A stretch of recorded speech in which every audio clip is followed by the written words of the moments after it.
My opinion, I think Sean Strickland is just the very man that Andrew Tate always wanted to be. This some big bone brolic shit. This next level shit. Like, I mean, look at the NFL, dude. You had that. I don't even want to say the faggot's name because, like, it's just like, what? Somebody give me his name. Dude, come say his name. I'm going to say, you know what I'm talking about, the halftime go. The halftime show guy. The Puerto Rican, right? Puerto Rican? Bad Bunny? Bro, yeah, that fucking faggot. Like, dude, it is so crazy that this is America now. Like, back in the day, dude, the NFL was the fucking standard of being a fucking man.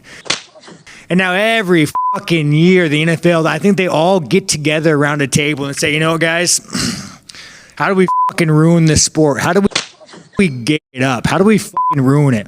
Well, I'll tell you what, why don't we bring a gay foreigner who doesn't speak fucking English and have him perform it?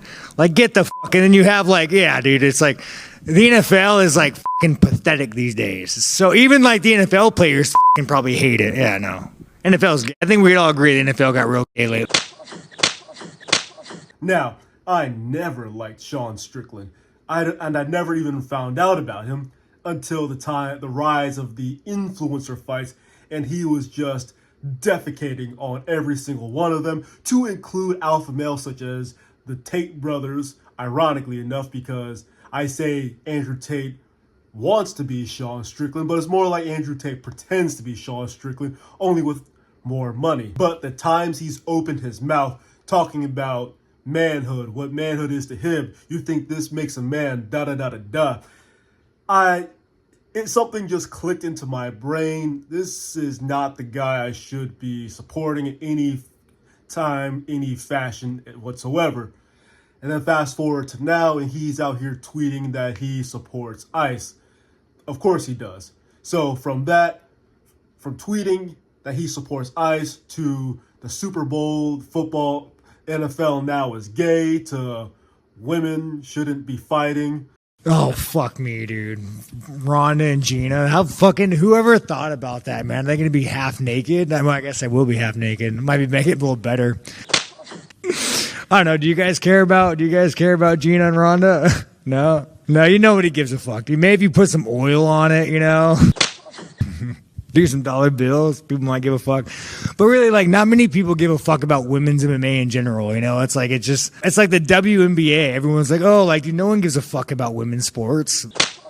You take the weakest, softest motherfucker here, and you guys would beat up Amanda Nunes. Like, fucking the fat guy in the Hawaiian shirt. No offense, dude, I like you, but like, you fuck up Amanda Nunes any day of the week. We got to remember what women excel at: having kids, being mothers, making food, cleaning the house.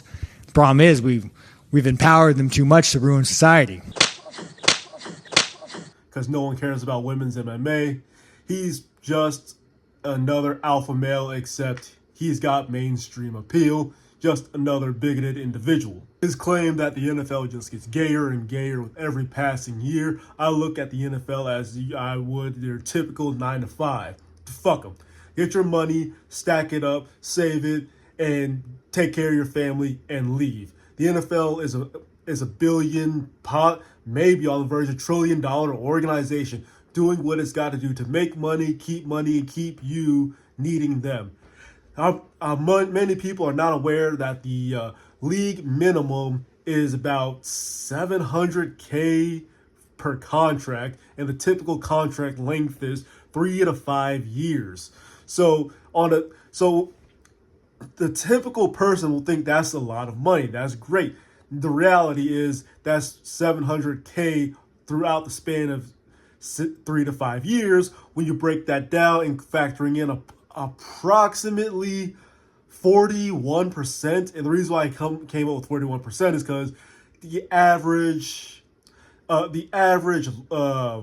agent manager fees typically 6% of whatever the player gets, and taxes at that range probably around 33-35%. So let's go with the highest, 41%. Now, when you subtract 41% from that 700K, you're left with 413K.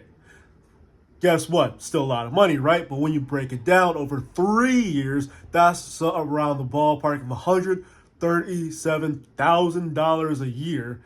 Still higher than your typical 9 to 5 in the corporate world. Now, if you're over the term on 5 years on the higher end of that typical contract, you're left with around the ballpark of 82,000. You're not still better than most 9 to 5 jobs, but you're not killing it. A lot of people think that when you make it to the NFL, oh man, you're doing it, you're killing it, you're great, da da da da, awesome. No, there you're at the bottom of the totem pole. They want you to go out there and prove yourself within that 3 to 5 year contract because you were drafted in the third, fourth, or fifth round. So they want you to prove yourself, risk your body in all these ways, and then just for them to say, you know what? I don't think we're going to continue your contract. You gave them the best that you could give them within that 3 to 5 years, and now you got to work extra hard to prove yourself even more for another contract on the same team or the next team.